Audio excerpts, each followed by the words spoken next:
Allora, bentornati sul canale. Oggi andiamo a vedere qualcosa di particolare: far crescere i funghi in casa. In questo caso, champignon. Ci serve della paglia che io ho raccolto qui nei boschi vicino a Gratise e lo dobbiamo tagliare con la forbice, fare delle strisce di 4-5 cm, insomma, non è importantissimo perché devono finire in una pentola. Ecco, in questo modo, tutte belle tagliate perché la paglia va sterilizzata. È importante eliminare tutte le impurità, germi, tutte queste cose qua. Facciamo bollire più o meno 30 minuti, fuoco basso naturalmente, non c'è bisogno di esagerare. E quando avremo fatto questa operazione, l'importante è raffreddarla bene prima di mettere tutto nel contenitore che ci servirà per creare i nostri funghi in casa, in questo caso champignon, che praticamente sono i più facili da fare. Ci serve del caffè, il fondo del caffè. Io non ne avevo in casa, voi ve lo mettete via piano piano. Io ho voluto fare tutto subito e avevo del caffè abbastanza vecchiotto e l'ho fatto bollire, cuocere e poi ho filtrato e ho estratto il fondo del caffè.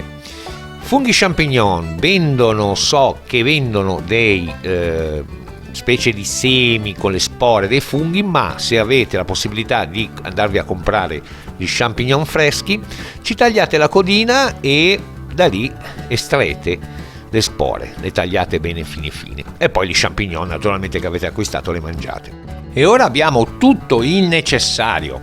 Partiamo con la paglia, facciamo uno strato di 5 cm, mettiamo nel nostro contenitore. Io ne ho scelto uno abbastanza grande, ma per fare una prova a casa si può utilizzare anche qualcosa di più piccolo. Stendiamo sopra la paglia il nostro fondo del caffè. Il mio è molto umido perché, come avete visto, ho bollito il caffè fresco, ma voi, se avete i vostri fondi avanzati da un po' di tempo, poi li andrete a bagnare. Dovrà essere bello umido, comunque. Bene, stendiamo per tutta la nostra scatoletta o il contenitore che abbiamo scelto e siamo pronti per andare a mettere le nostre spore, che sarebbero poi il fondo degli champignon tagliati, in piccola radice in questo caso. Io ne ho veramente tanti, voi potrete metterne benissimo meno, però per fare un bel effetto di crescita copiosa io ho scelto così. Ci saremmo tenuti un po' di fondo del caffè per poi coprire tutto bene senza pressare troppo. L'importante è che sia bello coperto. Ora dovremo andare a ricreare una mini serra. E cosa possiamo utilizzare?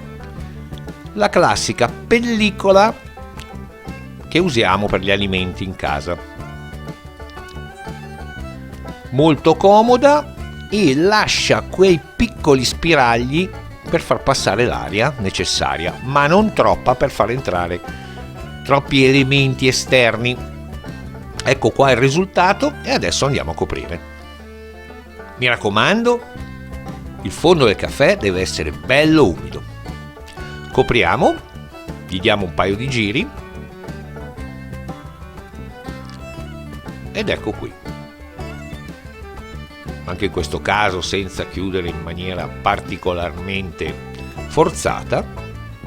Ed eccola qua la nostra mini serra pronta, perfetta per far crescere i nostri funghi. E ora andiamo a vedere cosa è successo dopo un mese del nostro esperimento. Si possono notare le prime muffe, questo vuol dire che sta cominciando a succedere qualcosa.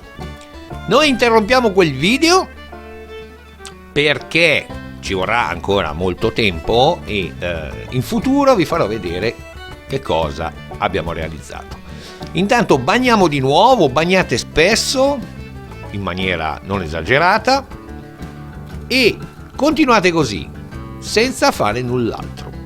La temperatura ideale sarà intorno dai 15 ai 20 gradi. Io vi saluto, vi invito a iscrivervi al canale per vedere come va a finire l'esperimento e per futuri video e ricette.